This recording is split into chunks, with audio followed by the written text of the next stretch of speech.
Baik, Assalamualaikum warahmatullahi wabarakatuh. Anda sudah bersedia? Kita mulakan secepat mungkin. Semoga anda yang dah bersedia dengan nota, pen ataupun kertas-kertas anda ambil nota setiap malam tu. Bolehlah kalau kita siapkan 200 ke 300 topik pada tahun depan, anda siapkan buku sekali boleh. Sambilan tu anda tengok balik yang lama-lama dulu, ya, terutama sekali kat YouTube saya sudah edit yang saya buat malam macam ni, ataupun yang saya buat kadang-kadang kurang technical ke mistake ke apa-apa, kita dah edit. So jangan lupa follow YouTube saya. Okey, bagi mereka yang sudi. Baik, yang penting malam ni kita akan cerita sambungan daripada malam semalam, iaitu semalam kita cerita tentang leukemia. Ramai juga yang tanya saya, Dok, lupa kepada limfoma. Sebenarnya tak lupa, cuma kita tak nak terlalu panjang. Satu topik tu paling lama 25 minit, 30 minit tu paling lama lah, boleh. Jadi anda pun dapat malam ni menceritakan kepada kawan nanti apa yang dimaksudkan dengan limfoma. Sebenarnya ada satu lagi yang dinamakan multiple myeloma. Itu pun mungkin kita siapkan kepada anda sekalian, dihidangkan pada lain kali, boleh. Sebab tiga-tiga cancer of the blood cancer ni yang saya namakan apa? Leukemia, limfoma dan multiple myeloma. Pernah dengar kan? Mungkin bagi mereka yang mak bapak selalunya yang ada myeloma atau multiple myeloma. Tapi sekejap, kita habiskan limfoma pada malam ni. Untuk peringatan anda yang miss semalam, leukemia adalah salah satu daripada blood cancer yang kalau dari segi populariti, leukemia, limfoma, dua ni yang paling popular. Bukanlah popular apa, maksudnya kalau orang nak kena, dua ni yang lebih daripada multiple myeloma. Baik, yang penting supaya anda tidak confuse, untuk kita orang-orang kampung atau orang biasa yang senang nak faham, saya sediakan sedikit informasi, iaitu leukemia maksudnya ialah leuk tu maksudnya dalam bahasa lain ialah maksudnya white, L-E-U-K, leuk tu maksudnya white. Jadi leukemia tu lebih kepada white blood cell. Semua ni pun ada kaitan dengan white blood cell jugalah. Tetapi bila kimia tu maksudnya, emia tu maksudnya dysfunction. Jadi bila white blood cell tu dah dysfunction, sampaikan dia boleh jadi cancer, itu leukemia. Kalau limfoma pula asalnya daripada perkataan lymph, L-Y-M-P-H, lymph tu asalnya, kalau anda pernah dengar lymph node, gelenjar-gelenjar, itu dah dia, bermaksud ada kaitan dengan sistem immunity kita. Dilanggarnya dengan perkataan oma tu maksudnya tumor, growth. Jadi supaya anda semua dah bersedia dan faham, bismillahirrahmanirrahim, assalamualaikum warahmatullahi wabarakatuh. Saya bagi you faham secara mudah, boleh? Jadi mula-mula lagi you tak confuse.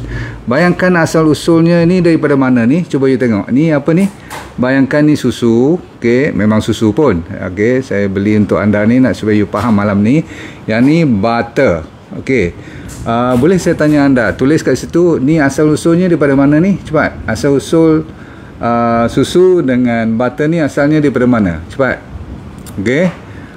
Semua dah tulis kat situ, asalnya daripada susu lah, daripada lembu, ataupun kalau you ambil daripada susu kambing, daripada kambing lah kan. Kalau kita punya sel, supaya you dapat perumpamaan, diumpamakan, okey, supaya you senang faham.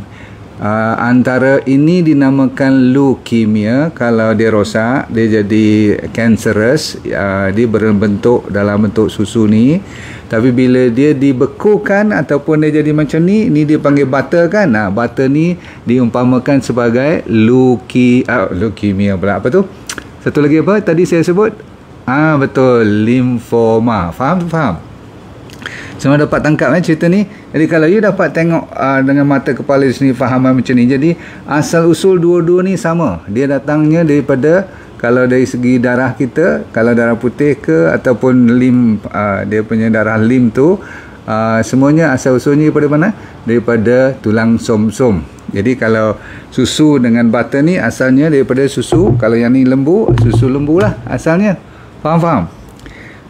Jadi kalau you dapat tangkap cerita bila tengok susu dengan butter tadi asalnya sama, bila dia kecil dulu asal benihnya, bila diproses satu terus jadi susu juga, tapi dia dah rosak, dia jadi semuanya cancerous, jadi dah leukemia. Satu lagi dia panggil apa tu, limfoma. Baik, Leukemia itu saya ada bagi tahu, dia ada acute, dia ada chronic. Maksudnya kalau acute tu dia dengan secepat mungkin, tak sampai 6 bulan hayatnya, kalau tak di kita lah, kalau kena ni, kalau tak bukan dirawat betul-betul, dia akan membawa pada maut.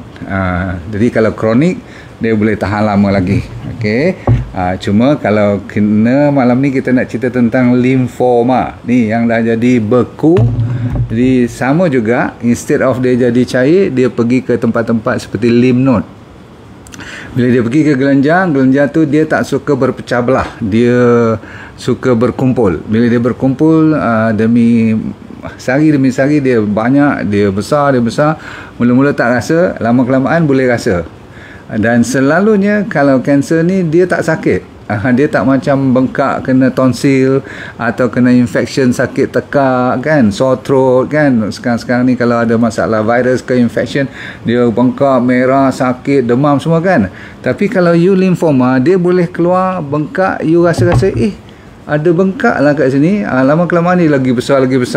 Rupa-rupanya dia dah membeku jadi macam butter ni, daripada apa? Asal usulnya daripada susu. Boleh faham kalau saya cerita macam tu tak? Jadi you dapat gambaran yang lebih jelas. Rupa-rupanya macam-macam dah berlaku. Of course dalam tulang som-som tu dia dah proses, dia dah ada faktor-faktor yang dah tak betul, dia dah tak dengar cakap kan. Lepas tu bila dia melimpah, saya kata semalam, dia akan pergi ke satu badan, itu dipanggil leukemia. Tapi kalau dia suka pergi ke tempat yang berkumpul, dia suka mengopi, dia duduk satu tempat, dia ajak kawan lagi, semuanya ikut geng, itu dinamakan lymphoma. Dan selalunya dia dalam sistem lymph atau lymphatic system. Tahu lymphatic system kan? Setiap kali darah tu bila menghantar oksigen dan menghantar nutrien, bila kadang-kadang dia nak patah balik ataupun lebihan-lebihan tu, dia akan dibawa oleh lymphatic system. Okey, terutama sekali kalau ada bakteria ke, kalau ada bahan-bahan kumuhan lain ke apa. Jadi yang nak kena jadi perparitan tu namanya lymphatic system. Dan dia juga membunuh segala benda yang kalau tak betul, dia juga lawan. Tapi kali ni kalau dia terlalu banyak terima orang kata apa, sel-sel yang patut jadi leukemia tadi tak jadi leukemia, dia jadi apa? Dia jadi lymphoma. Semua dah dapat tangkap cerita blood cancer yang jenis lymphoma. Baik, lymphoma pula dibahagikan kepada dua. Satu dipanggil Hodgkin, satu dipanggil non-Hodgkin.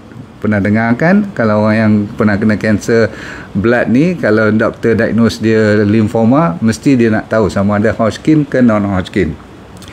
You tak perlu tahu secara saintifik detailnya, tetapi sebagai orang yang kena sakit, dia kena tahu sebab apa. Kalau you doktor kata encik punya jenis Hodgkin lah, you patut bersyukur lebih sikit. Sebab apa? Antara Hodgkin dengan non-Hodgkin ni, yang bukan Hodgkin tu kurang sikit dia punya prognosis. Prognosis ni maksudnya habuan ataupun kita punya chance untuk baik, dua-dua boleh baik. Zaman sekarang dua-dua boleh baik, tapi yang lebih cepat dan lebih senang baik ialah namanya Hodgkin. Faham? Di dalam pada itu, doktor kena buat dia punya blood test seperti biasa. Doktor kena tengok dia punya melalui skop tu, dan selalunya ada satu yang dinamakan Reed-Steinberg. Reed-Steinberg tu maksudnya kalau doktor tengok tu ataupun pakar patologis tu tengok darah you nanti, dia punya dalam slide kan, dia kena tengok mikroskop tu, dia nampak macam ada burung hantu punya design. Mata dia tu macam owl, macam burung hantu. Jadi kalau nampak ada benda tu je dalam blood slide you tu, maka dia akan bagi tahu kat you lah, encik punya namanya Hodgkin, jenis Hodgkin. Lepas tu dia akan bagi pula seterusnya you punya staging. Dia pergi ke mana? Ada 4 stage. Satunya stage pertama ataupun orang panggil phase 1 tu, maksudnya dia masih lagi, kalau body kita ni dia bahagi dua antara diaphragm ni, selalunya orang ambil diaphragm ni sebagai sempadan dia. Kalau sama ada you duduk kat sini cuma satu, itu dia panggil stage 1. Ataupun you bawa pada diaphragm masih lagi satu, lymph node you, gelenjar you baru satu. Orang kata apa, orang Indonesia panggil getah bening ya. Okay, so yang penting ialah dia tak cross dan dia masih satu, so dipanggil stage 1. Kalau you masih lagi ada bahagian yang sama, dia tak pindah kawasan, tak cross the border, you masih lagi ada lebih daripada satu pun, masih lagi stage 2, belum lagi stage 3. Bila nak jadi stage 3, apabila dia dah cross over sebelah sana, 2 kat sini, 1 kat sana, 5 kat sini, 1 kat sana, ataupun 1 besar kat sini, 1 kat sana. Okey, kadang-kadang dia keluar kat selalunya atas pada supraclavicular, atas pada tulang selangka ni, ataupun cervical lymph node ni ada di sebelah kiri ataupun kanan lymph nodes. Kadang-kadang di bawah rahang ni. Okey, selalunya kat situ. Okey, yang saya punya dulu kat sini, bawah angle of the jaw ni. Okey, kat cervical lymph node tu. Yang penting ialah you kena tahu kalau stage 4 berarti dia kat mana-mana pun dah ada. Dia boleh pergi sampai memanglah kalau nak cross sampai ke otak pun dia boleh kacau juga. Tapi selalunya dia akan pergi ke tempat-tempat yang lebih daripada satu. Kadang-kadang dia boleh tekan bahagian you punya tengah ni, 2-3 ketul, macam tu. Kadang-kadang dia pergi kacau tulang belakang. Tengoklah kat mana yang dia suka pergi, dia pergi. Okey, jadi kalau dapat tahu lebih awal, maka lebih abdal, lebih baik. Faham? Okey, baik. Jadi secara kesimpulan, limfoma adalah yang dipanggil solid, kohesif. Maksudnya dia melekat. Dia macam seketul, macam saya kata apa tadi, macam butter ni konsepnya. Okey. Dan kalau leukemia, maksudnya lebih kurang macam cair macam tu. Faham? Alright. Yang penting pula hari ni ialah kita nak cerita apakah tanda-tandanya. Umpamanya kalau you dapat limfoma, kalau macam saya dulu, demam, berat badan dah mula menurun walaupun tak begitu mendadak. Tapi kalau anda punya lagi mendadak maksudnya dalam masa sebulan 2 dah hilang sampai 5-8 kg macam tu. Setengah orang sampai 10 kg dalam masa tak sampai 3 bulan. Itu kena cek betul-betul. Demam tu tak tinggi sangat, mungkin dalam 37.8 macam tu lah. Demam-demam panas sejuk macam tu, sekejap pergi sekejap datang. Jadi rasa badan tu macam tak enak, tak best, tak selesa kadang-kadang. Dan satu lagi, kalau sampai malam you berpeluh, tak pasal-pasal you berpeluh, night sweat. Tiga daripada karakter ataupun ciri-ciri ni antara komplain yang you jangan anggap enteng. Cek habis-habisan. Kalau masih lagi doktor kata cuma infection saja ke, bagi sikit-sikit bagi antibiotik ke apa-apa kan, no, you make sure. Kalau tak baik sekali dua, pergi cek yang lebih dengan lebih rapi. Baik, sambung. Ada sebahagian besar, sebelumnya masih lagi limfoma. Orang tanya saya kenapa kena limfoma. Saya punya case, terus terang ialah pasal stres. Habis cerita. Tak payah nak lari daripada kenyataan. Setengah daripada kita menyangkal. Denial is the worst untuk mendapat rawatan yang cepat. Tak adalah, ni biasa, orang lain pun stres juga. Tetapi you kena tahu, kalau stres tu luar biasa, luar daripada kebiasaan you, dan lepas tu you mendapat gejala-gejala yang saya nak cerita lagi sekejap lagi, tolong jangan biarkan. Lagi sekali, dia punya punca hampir sama dengan macam leukemia juga. Sebab semua ni blood cancer. Dia cuma nak buat keputusan nak jadi cair ataupun nak jadi beku, nak masuk ke dalam lymph nodes. Kalau nak beku, nak jadi masuk dalam lymph nodes, itu dipanggil limfoma. Dan limfoma dia bagi dua. Kan saya kata tadi, so baik, ada masalah masih lagi petrol, orang yang kena chemical banyak, orang yang expose kepada electromagnetic frequency, orang yang ada autoimmune disease, senang kena ni, orang yang suka makan MSG, ni kata kajian yang latest pula, bagi mereka yang suka tadi ada autoimmune tu, itu antara yang terbaru dia dapat. Dan mereka yang buat radiation, orang yang pergi buat radioterapi untuk buat rawatan kanser, katakan cancer of the breast ke, kadang-kadang dia buat cancer of the colon, dia duk kena radioterapi dan kemoterapi kat sana. Yang tu, terutama sekali radiation tu boleh menyebabkan you kena limfoma pula atau leukemia. Dahsyat tak dahsyat? So berhati-hati apa rawatan you dapat pun. Baik, ada kes-kes lain seperti kalau you ada masalah chemical tadi, kalau banyak main dengan chemical atau bahan-bahan seperti pesticide, bahan-bahan racun serangga, very very important. Siapa yang suka tambahan untuk limfoma, siapa yang suka ambil steroid. Kan saya duk cerita orang duk pergi gym ambil anabolic steroid nak bagi nampak macam Mr. Hercules semua tu, tolong berhentikan. Okey. Lepas tu ada orang ambil ubat-ubat untuk nak kuruskan badan. Ada setengah ubat-ubatan tu bahaya sangat. Be very careful. Dia masalah genetik tak di iktiraf sebagai penyebab utama. Kalau ada pun mungkin sikit je lah kan. Yang paling penting ialah gaya hidup yang tak kemas dan tak sihat dan campur dengan stres. So saya adalah antara orangnya yang mengaku, orang putih panggil I regretted, tetapi second time I lupa diri, kena lagi sekali. Pasal apa? Manusia memang macam tu. Bila peringkat dia tengah hot dalam hidupnya, dia tak peduli. Sampai 2 kali bagi saya rasa amat menakutkan. So second time lah saya jadi orang kata apa, sedar diri dan sanggup pergi kepada alami pun, cara alami. Baik, kita buat cara yang moden sekarang sebab saya dah cerita. Sebelumnya kita bagi gejala lagi. Fever saya dah beritahu, anemia, orang yang tengok dia punya blood pun tak cukup, darah merah, darah putih dia meningkat gila-gila. Lepas tu dia punya platelet pun going down. Itu masalah sama macam leukemia juga. Ni cerita limfoma. Lepas tu dia suka gatal, kulitnya jadi pruritus atau rashes, gatal. Dia dapat dry cough yang tidak ada kahak. Lepas tu kadang-kadang buah pinggangnya rosak. Buah pinggang dia punya GFR dah mula turun. Sebab tu kadang-kadang kes-kes limfoma ni selalunya terjumpa di tempat-tempat lain, seperti di klinik-klinik nefrologi lah, padahal dia kena cancer of lymphoma. Okay? Sama juga ada kes-kes yang letih, lesu, tak bermaya, kadang-kadang sesak nafas kan. Bergantung pula limfoma ni, dia bergantung pula, bukan macam leukemia satu badan. Dia bergantung kepada tempat mana dia suka berkumpul tu. Kalau belakang dada, kadang-kadang you akan rasa sakit di tengah-tengah papan dada ni.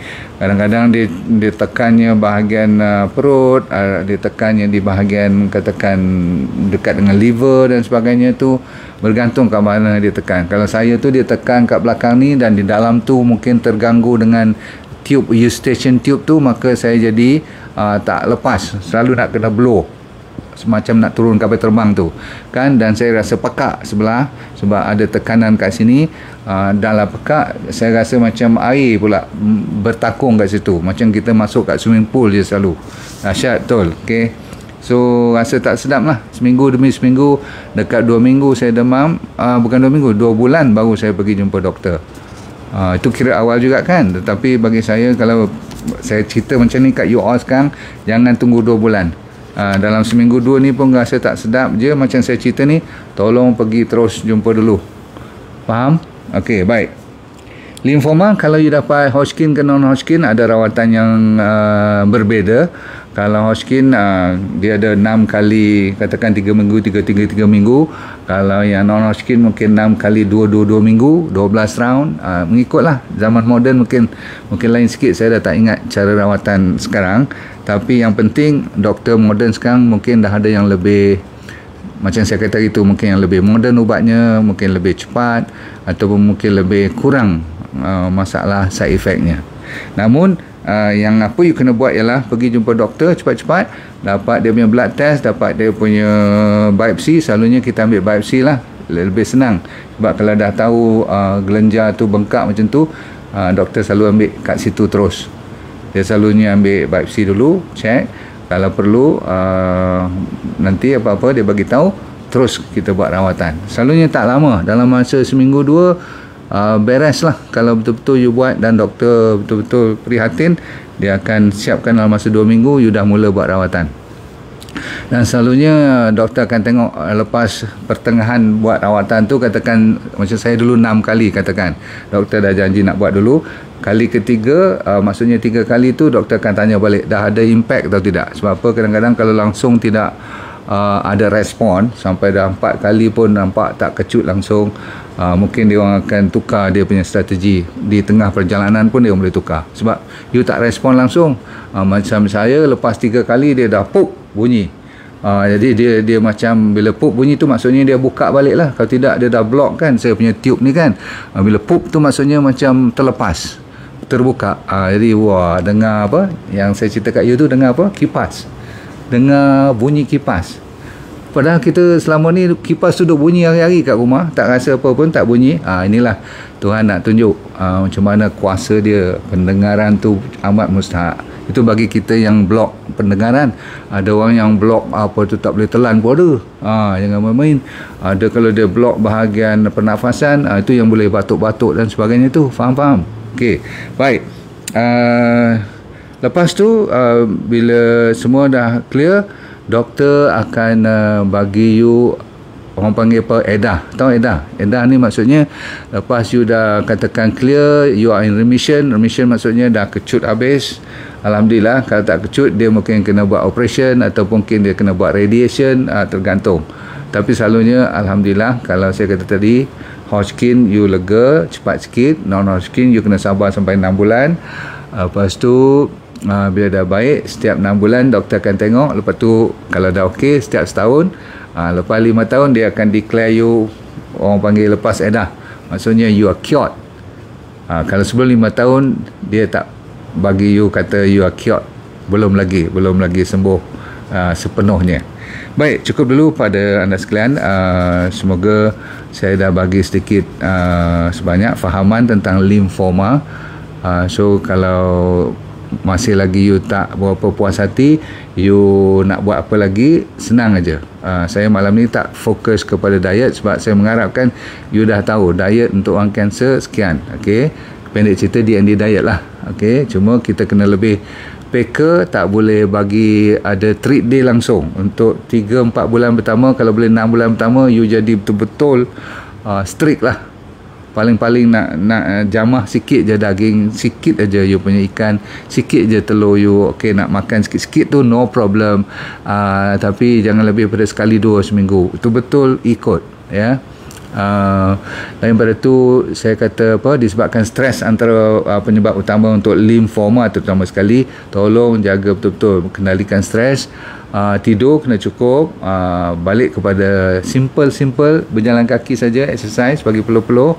Buat macam kehidupan sedia kala. Apabila you dah recover balik tu, jangan give up lagi dah. Okay, so daripada mula you dah dapat recovery ni, insyaAllah apa yang you kena lalui dengan doktor, macam saya dulu botak, muntah sikit-sikit, sebenarnya banyak, tapi saya tak mau takutkan you lah.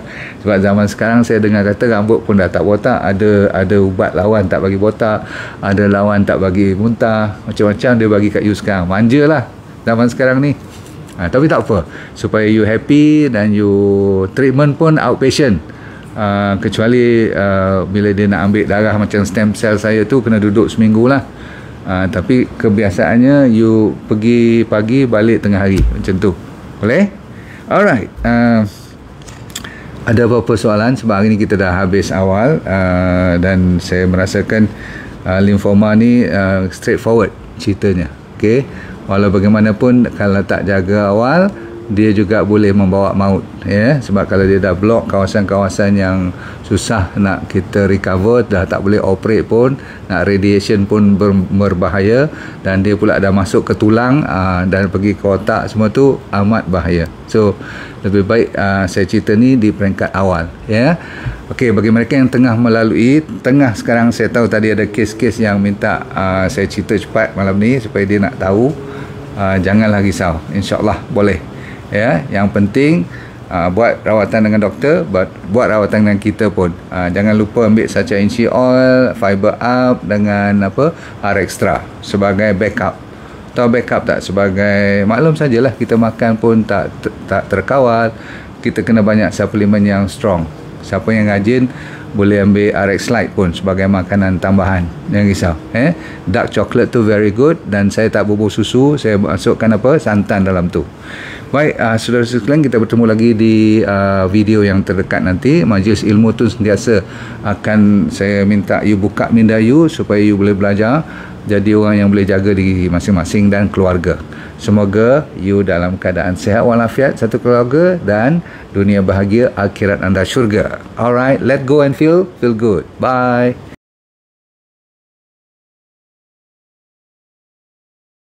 Assalamualaikum warahmatullahi wabarakatuh. Nama saya Dr. Nurdin Darus. Dulu pernah bekerja di Majlis Sukan Negara, Jabatan Psikiatri di University Hospital, dan lepas tu saya buat corporate program. Tapi Tuhan bagi rezeki kat saya untuk kena kanser pada 2001. Bukanlah seronok tetapi pengalaman. Kali kedua saya kena relapse pada 2012. Di pengalaman tu saya nak share dengan anda, kalau anda bermasalah berpenyakit ataupun sama ada dari segi fizikal ke mental, tak jadi hal, asalkan you nak merubah hidup you. Dan bagi mereka yang belum sakit pun paling mustahak untuk mempertahankan, menghindar daripada kena sakit. Tapi insyaAllah dalam program yang dinamakan DND Well for Life 90 Day Challenge, maksudnya 90 hari pencabaran ni untuk meningkatkan kesejahteraan dan kesihatan hidup anda. Mau tak? Okey, apa yang dia akan dapat dalam program tu, nanti kita akan ajar teknik-teknik macam mana nak menyelesaikan masalah penyakit dulu secara alami. Kita fokus kepada penyakit yang serius dulu, kanser lah, diabetes, high blood pressure, kolesterol, jantung, untuk autoimmune terutama sekali, arthritis, gout, masalah hormon dan sebagainya. Yang penting ialah kalau anda bermasalah emosi pun boleh kita tolong bantu. Yang penting sekali ialah teknik tu. Kita kena bagi kat you dalam masa 90 hari ni, seminggu demi seminggu, saya semacam coach you, iaitu teknik macam 7 day living, teknik 7 prinsip macam mana orang boleh sihat walafiat sepanjang hayat. Kita kena belajar orang Okinawa daripada Jepun, apa yang dimaksudkan dengan ikigai. Saya akan ajar juga macam mana nak cari hala tujuan hidup. Ramai orang stres sangat sekarang ni, dan kita sediakan doktor-doktor juga untuk bersama bantu you supaya kita semua boleh sama membantu menjadi sihat walafiat, merubah daripada sekarang kepada benda-benda ataupun ilmu yang baru untuk menyihatkan body secara mental dan fizikal. Okey,